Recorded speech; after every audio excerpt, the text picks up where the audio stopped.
नमस्कार. 21 तारखेला वटपौर्णिमा आहे.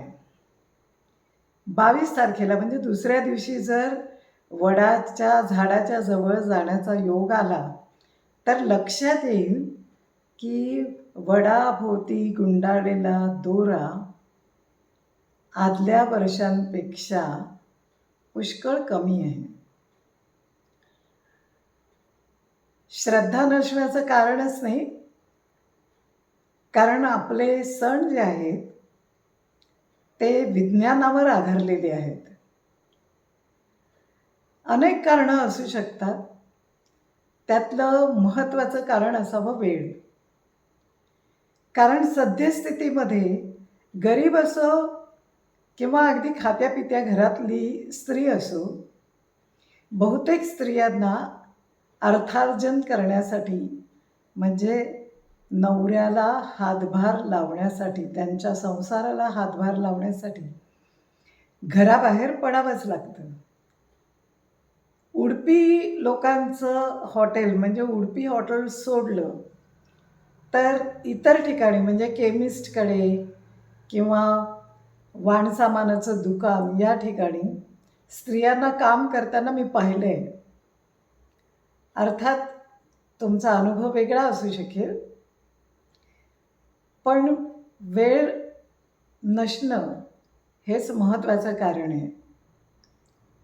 कारण एरवीसुद्धा घरातलं सगळं आवरून मुलाबाळांचं करून आपल्या कामाच्या ठिकाणी जाताना स्त्रियांची थोडीफार धावपळच होत असते. आणि मग वटपौर्णिमेच्या दिवशी पूजेची तयारी करा, भरजरी रेशमी साडी काढा, ती नेसा, दागिने घाला, थोडासा मेकअप करा आणि मग सगळं साहित्य घेऊन वडापाशी जा. बरं, वडाचं झाडही काही जवळपास असेल असं नाही. आणि मग मध्येच पाऊस आला तर त्यापेक्षा वेळ वाचवण्यासाठी त्या आदल्या दिवशी वडाची फांदी घरी आणून ठेवतात आणि त्याची पूजा करतात. बहुतेक जणी असं करतात. काहींचं पूजा न करण्याचं कारण वेगळंसुद्धा असू शकतं, म्हणजे गमतीशीर, की समजा एवढी धावपळ करून जर जाताना मध्येच पाऊस आला तर म्हणजे साडी खराब होणार, मेकअप खराब होणार. मग त्यापेक्षा नकोच. टी व्हीवर तर वटपौर्णिमेच्या कार्यक्रमांची अक्षरशः धमाल असते. म्हणजे चॅनलवाल्यांनी बहुतेक ठरवलेलं असतं की अमुक एक सिरियल वटपौर्णिमेच्या आधी 2 दिवस दाखवायची, दुसरी एखादी वटपौर्णिमेच्या आधी 1 दिवस दाखवायची आणि मग उरलेली त्या दिवशी दाखवायची. आणि बरं, ती एकटीच जाऊन पूजा करते असं नाही. सासूबाई, नणंद, जावा आणि इतर अनेक जणी त्या झाडाभोवती जमलेल्या असतात. म्हणजे एरवी आपल्याला असं दृश्य बघायला मिळत नाही. पूजा झाल्यावर, वटपौर्णिमेची पूजा झाल्यावर झाडाला प्रदक्षिणा घालताना एखादी सासू हळूच सुनेला धक्का मारते. मग तिच्या हातातला दोरा निसटतो. तो दोरा जमिनीवर पडण्याआधीच नवरा झटकन पुढे येतो आणि अक्षरशः एकनाथ सोलकर किंवा अझरुद्दीन असल्यासारखा झेल घेतो आणि स्मितहास्य करून आपल्या बायकोच्या हातात देतो.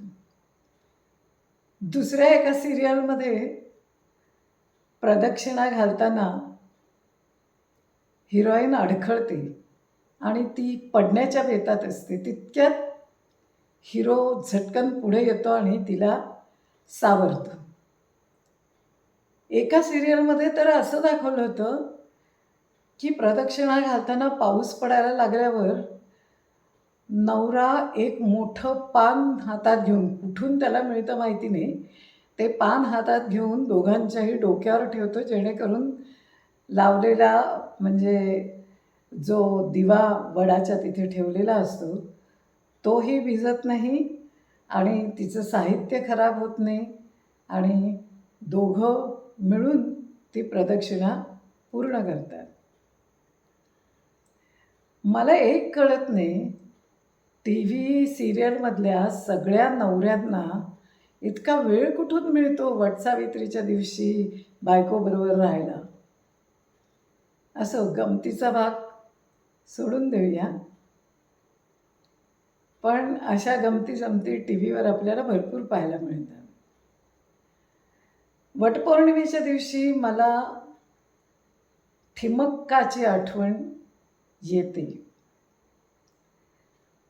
आपल्याला मूल होणार नाही हे कळल्यावर दुःखी न होता त्या बाईने 384 ते 85 वडाची झाडं लावली आणि अगदी आपल्या पोटच्या मुलांप्रमाणे त्या झाडाचं संगोपन केलं. भारत सरकारने 2019मध्ये पद्मश्री देऊन त्या ठिमक्काचा सत्कारही केला. महाराष्ट्रात तर सगळे भर महामार्गाचं जाळंच विणलं जात आहे. मग अशा प्रत्येक महामार्गावर